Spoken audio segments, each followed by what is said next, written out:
And what is up, everybody? Welcome back. Today we're going to be talking about this upcoming weekend's WWE 2024 SummerSlam. Let's talk about all the matches, some of my predictions, possibly some rumors, and yeah, this should be a fun pay-per-view.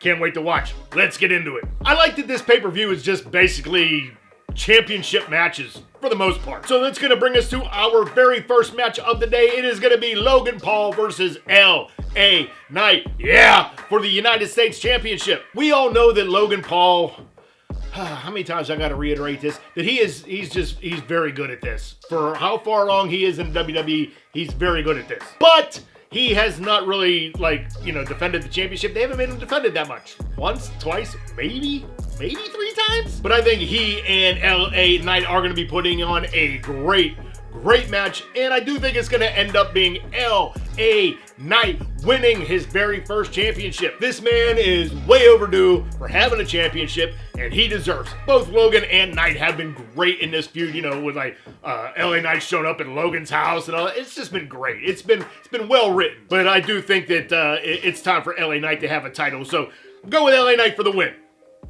It's gonna be. It has to be. All right, and then next up for the Intercontinental Championship, it is gonna be Sami Zayn versus Bron Breakker. Look, we are not gonna have Sami Zayn winning twice against Bron Breakker. I think this match is gonna be super hard hitting, and Sami is gonna make Bron look like an absolute menace in that ring. Bron has just been pushed way too much right now for him to lose again. Obviously, my guess here is going to be Bron Breakker winning the Intercontinental Championship. I do think with Sami Zayn losing the title, that's going to lead into something else, but we'll talk about that later on. Bron is going to be winning, and he's just going to mow people down now. I cannot wait to see what they have in store for him. All right, now moving on to the Women's World Championship. It is going to be Liv Morgan versus Rhea Ripley. Come on. We all know who's winning this match. That's right, Mommy is getting her title back. I have a feeling that, Dominic Mysterio is going to be getting involved, and not in a good way. I feel like Rhea's going to be pretty dominant during this match, obviously because, Dom and Liv, God, can Dom get any luckier in life anyways, by the way? But I can see during the match that Dom's going to be outside the ring trying to help Rhea Ripley, trying to help screw over Liv Morgan. I think there's going to be a part in the match, whether it's outside the ring, inside the ring, but it's going to be Rhea, Liv, Dom. I don't know, maybe the ref's going to be distracted, knocked out. You know how it is. And I think that Rhea is going to turn on Dom and maybe throw Dom into Liv Morgan or something like that. Knock Liv out, and then Rhea's gonna pick up the win. So in a sense, we're gonna say that Rhea is dumping Dom. I mean, how else are they gonna write this story, right? Or they're gonna throw us for a loop, and it's gonna be Dom's acting like he's gonna help Rhea, and then, he tries to help Liv instead, and then Rhea gets super mad, obviously, then dumps Dom again and just destroys everybody. I can't think of any other way that they're gonna make this match work. If you have a better idea, leave that down in the comments section. But right now, my prediction, Rhea Ripley, new women's champion, because she never lost it to begin with. All right, then moving on to the WWE Women's Championship. It is going to be Bayley versus Nia Jax. So I'm writing up this video and I'm thinking, I don't know, I'm literally torn between Bayley winning, Nia Jax winning. So I went out and asked a couple of friends. And I think we all collectively decided that Bayley is going to be getting the win. Now remember, Nia Jax and Tiffany Stratton are kind of friends right now, in a sense, or I guess Nia Jax is Tiffany's bodyguard. We'll go with that. So obviously Tiffany Stratton's going to be out the ring to help out Nia Jax. I think at some point during this match, Tiffany Stratton's going to accidentally get involved and maybe cost Nia Jax the match. But she's going to be doing this on purpose because she knows deep down inside that if she were to cash in, she can't beat Nia Jax. So why would she want to cash in on her? She would rather cash in on Bayley because she probably has a better chance of beating Bayley than Nia Jax. And I think this is probably going to end up being Nia Jax versus Tiffany Stratton at some point. Now, I did read some, I don't know if I consider this a rumor, but it's basically saying that how backstage people are very happy with how Nia Jax has improved, whether it's wrestling and on the mic, and she should be happily rewarded with that. So even though she might not win the championship this time, it could be in the very near future, or maybe there's going to be a rematch between Bayley and Nia Jax, and then Nia finally wins, and then maybe Tiffany cashes in and somehow, some way she ends up beating Nia Jax. I don't know. There could be a lot of ways that this story goes. Either way, Nia Jax is going to be champion very soon, and Tiffany Stratton is going to be champion not too far after. All right, then moving on to the Men's World Heavyweight Championship, it is going to be Damian Priest versus Gunther. Man, this is going to be... I cannot wait for this match. Damian has improved dramatically since he's won the belt.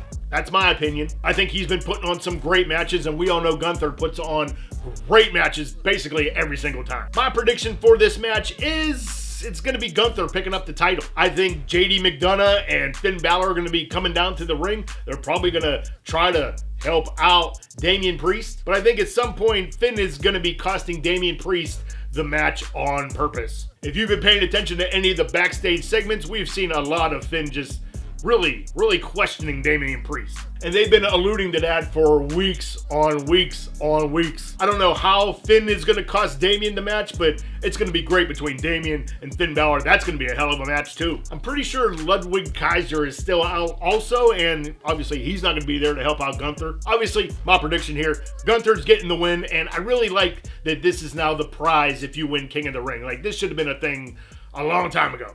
I really like that. All right, next up, we're going to be having Drew McIntyre versus CM Punk with Seth Rollins as the special guest referee. This might be a lot to break down. I don't know. I'm going to go with Drew McIntyre on this one. Look, hear me out. Seth Rollins, I think, is definitely going to call this down the middle. Seth will probably call it down the middle until he gets like a bump from either CM Punk or Drew McIntyre.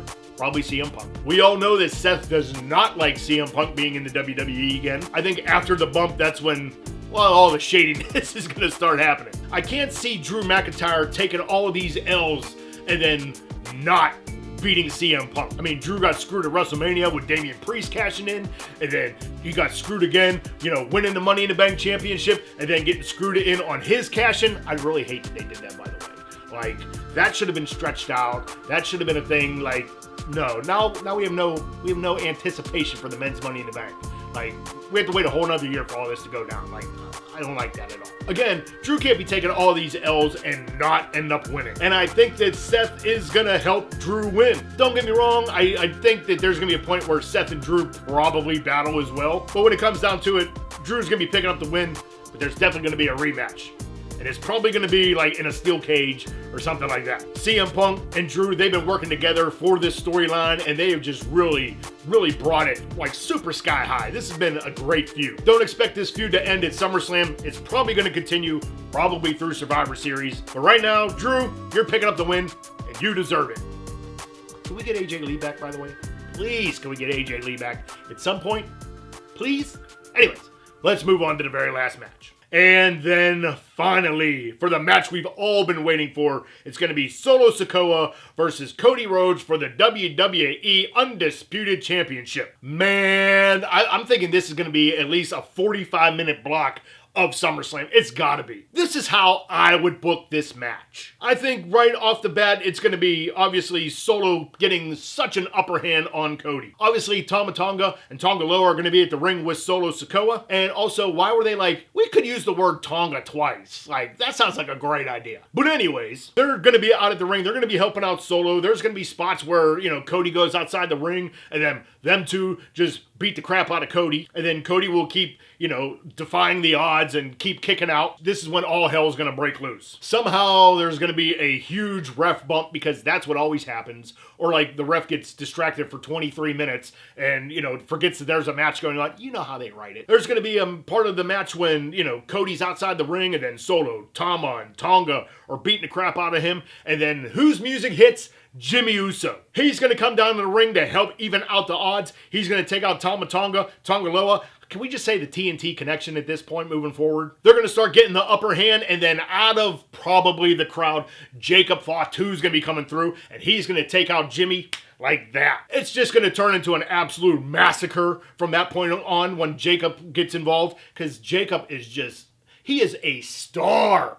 Like, can't wait for him to turn face and That's at a later time. So they're going to throw Cody into the ring, and then it's going to be 4-on-1. And then whose music hits from there? Roman Reigns. The place is going to just melt to the ground. He's going to be coming down to the ring back with Paul Heyman. God, that's going to be...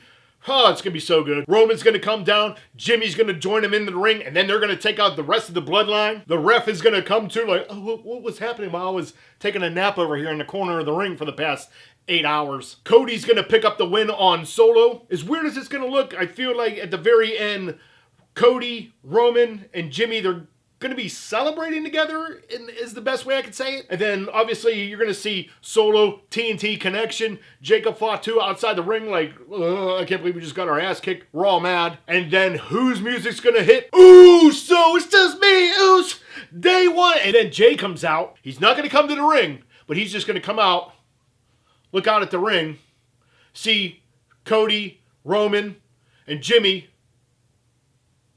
throw up the one. He's going to be part of the Bloodline again. Bloodline 1.0. I could see that happening. I could see the crowd, like, melting again. God, I just got goosebumps thinking about that. I really did. Like, whew. And then this is going to be setting up for War Games come Survivor Series. It's going to be Roman, Jimmy, and Jay versus Solo, TNT Connection, and Jacob Fatu. But, oh my God, we're missing somebody. Who would it... Can you imagine, like, Sami Zayn... being the fourth member, like, oh, I'm getting goosebumps again. I would love for that to happen. Like, fans, I think, would love to see that to happen, right? So the original Bloodline, minus Solo Sikoa, versus Bloodline 2.0, oh, that would be great. I would pay good money to see that. Sammy's an honorary Oos. Why would he not be involved? As for Cody and his next feud, whatever, I don't care. It's all about the Bloodline right now. I like Cody, but man, now that Roman's been gone, I really miss Roman. I never thought I'd say that. But man, do I miss Roman. I don't think that Cody has the same aura as Roman does, you know, and it just doesn't mean as much when Cody comes to the ring. But final thought, Cody's picking up the win, and it's going to be a Bloodline reunion. Can't wait. All right, that's going to be today's show. Hey, leave me your predictions down in the comment section below. If you want to chat with me, hit me up on X, Twitter. It's always going to be Twitter at Raw is Warbux. We can chat then. And with all that being said, you guys have a great day. Stay awesome. And let's have a great SummerSlam weekend. We'll see you then.